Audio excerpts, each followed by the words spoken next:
Last thing about the activity of discernment is that humility is currency in any avenue, in any genius, in any activity. Her humility is always going to be currency, and it is vital in this activity of discernment from both the lens of the team and the lens of the leader. So let's consider someone who has the genius of discernment. The value of humility is going to be, you know what, whatever the final decision is, I'm going to allow that to be okay.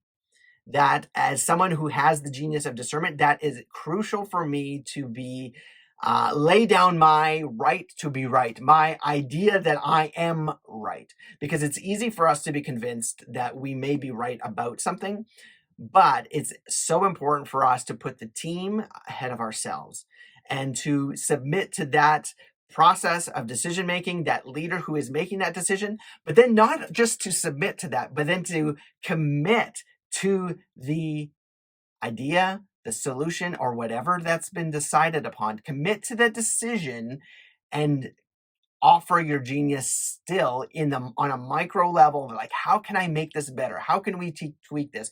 What's my part? How can I participate to make this the best that it can be? Because one of the things that John Maxwell says is that a mediocre idea with buy-in of a team can outpace and have greater success than a great idea that has minimal or to no buy-in.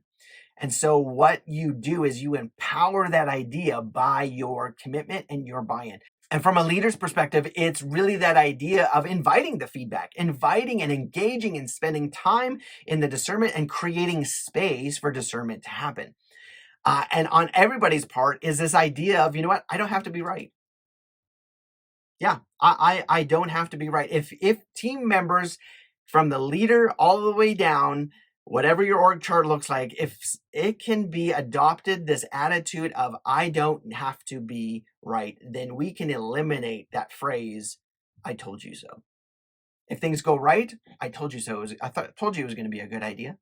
If it was going to be wrong, I told you that wasn't going to work. If we could eliminate that attitude, and I know we may not always verbalize it, but oftentimes we think it, if we can even eliminate that and say, you know what, I'm going to have buy-in no matter what, because this is my team. And when it benefits my team, it benefits me and vice versa. And so we want to cultivate an attitude and an approach that has buy-in.